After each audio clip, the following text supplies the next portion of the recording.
तो अपडेट यही है, बड़ी खबर यही है कि नेपाल में भूकंप ने भारी तबाही मचाई है। अब तक 129 लोगों की मौत हो चुकी है और 250 से ज्यादा लोग घायल हुए हैं। नेपाल के कई इलाकों में मकान गिर गए। नेपाल के रुकुम पश्चिम और जाजरकोट में तबाही मची है। ये मकान जिनकी तस्वीर इस वक्त आप देख रहे हैं, इसको जरा देखिए और ये महसूस कीजिए कि ये तीव्रता अगर भारत में हो तो फिर हाल क्या होगा। जहां पर हाई राइज इमारतें हैं वहां पर हाल क्या है, लेकिन इस वक्त जो तबाही मची है वो नेपाल में है, जहां पर आप देख पा रहे हैं कि आधे पके आधे कच्चे जो मकान हैं वो इस वक्त आपको दिखाई दे रहे होंगे, जो टूटकर पूरी तरह से बर्बाद हो चुके हैं। और अब तक का जो अपडेट क्या है वो हम आपको एक बार फिर से डिटेल में बताते हैं। अब तक की जो कई बड़ी खबरें हैं उनमें से एक एक करके आपको हम तस्वीर दिखाते हैं। पहली बड़ी खबर इस वक्त की यह है कि अब तक 129 लोगों की मौत हो चुकी है। दूसरी अहम खबर यह है कि रुकुम पश्चिम और जाजरकोट इलाके में तबाही मची है नेपाल के अंदर। नेपाल के प्रधानमंत्री ने घायलों से जाकर इसके बाद मुलाकात की, उनके साथ डॉक्टर्स भी मौजूद थे। कई इमारतें जमींदोज हो गई और रेस्क्यू अभी भी चल रहा है, यानी कि बचाव कार्य अभी भी जारी है। मलबा हटाने का काम अभी भी चल रहा है। 250 से ज्यादा लोग जख्मी बताए जा रहे हैं जिन्हें अस्पतालों में पहुंचाया गया है। तो नेपाल में भूकंप से भीषण तबाही मची है। जाजरकोट पहुंचे हैं नेपाल के प्रधानमंत्री। नेपाल के पीएम ने घायलों से मुलाकात की है। आपको यह बता दें कि नेपाल के जाजरकोट में ही इस भूकंप का केंद्र था और वहीं पर सबसे ज्यादा इसका इंपैक्ट हुआ है। सबसे ज्यादा असर पड़ा है नेपाल के जाजरकोट में। वहां नेपाल के प्रधानमंत्री पहुंचे हैं। तस्वीर इस वक्त आप देख सकते हैं। जाजरकोट जहां पर इस भूकंप का सेंटर था, केंद्र था, वहां पर सबसे ज्यादा नुकसान हुआ है। कई मकान जमींदोज हो गए, काफी नुकसान हुआ है। 250 से ज्यादा लोग जख्मी हैं। अभी भी मलबा हटाने का काम जारी है। कई जगहों से मलबा अभी भी हटाया जा रहा है। रेस्क्यू अभी चल रहा है।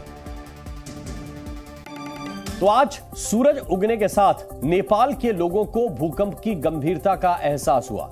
हर तरफ तबाही ही तबाही नजर आ रही थी। जिस मकान में कल तक लोग रह रहे थे वो अब गिर चुके हैं।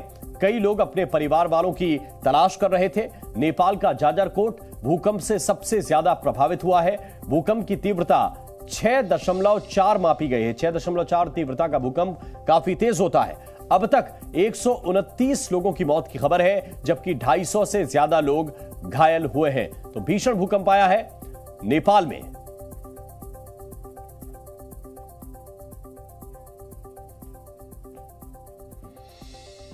और सिर्फ नेपाल में ही नहीं, इस भूकंप की तीव्रता को खासतौर से बिहार, उत्तर प्रदेश, दिल्ली में भी महसूस किया गया है। पटना से इस वक्त हमारे संवाददाता प्रशांत झा हमारे साथ जुड़े हुए हैं। प्रशांत, रात का मंजर कैसा था? खासतौर से बिहार की बात करें, आसपास का इलाका, जो सीमावर्ती इलाका है बिहार का, वहां पर किस तरह का आलम था?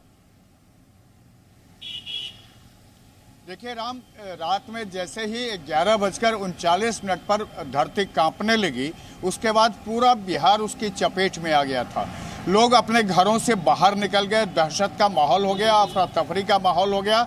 लोग सड़कों पर आ गए और लगभग 2 बार यहाँ पटना में खास करके यह महसूस किया गया कि भूकंप का झटका आया है। लेकिन दूसरा जो झटका था वो लगभग 13 सेकंड का था और काफ़ी तीव्र था और वही लोगों को दहशत में डाल दिया। और पूरे बिहार में शायद ऐसा कोई भी जिला नहीं था जहां पर इसको महसूस नहीं किया गया। अफरा तफरी का माहौल हो गया, खास करके पश्चिम चंपारण, मोतिहारी, गोपालगंज और मुजफ्फरपुर, दरभंगा, मधुबनी और पटना तक जो हालात थे, इवन औरंगाबाद और कैमूर तक ये इसके झटके महसूस किए गए।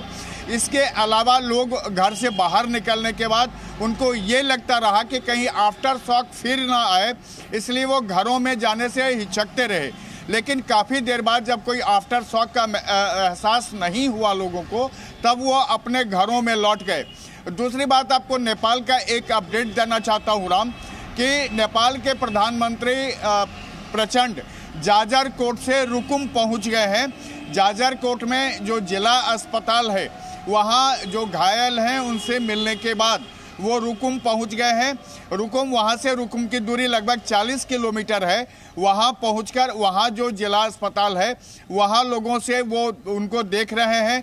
साथ में जो सबसे बड़ी बात है कि जो काठमांडू से एक सेना का हेलीकॉप्टर अपने बचाव दल को लेकर के पहुंचा था जाजरकोट, वो लैंड नहीं कर पाया, तब उसको वहां से सुरखेत उतारा गया है और सुरखेत से फिर ये बचाव दल की टीम अभी जाजरकोट और रुकुम की तरफ रवाना हुई है। प्रधानमंत्री खुद वहीं पर कैंप कर रहे हैं।